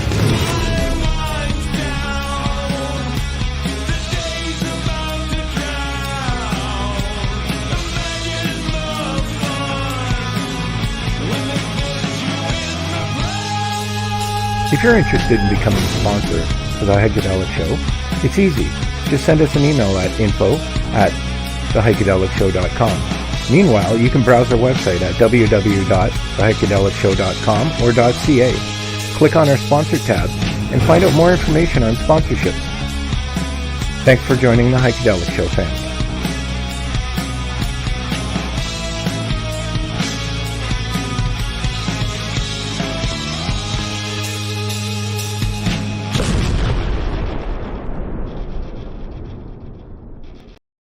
So yeah, those Halloween haunt guys are really something, aren't they? I like the video, and they're kind of scary. But I hope to see them again, maybe live next time. But I am going to check out their socials and look them up on Facebook for sure. And I'm going to like them because I like them. See you next time.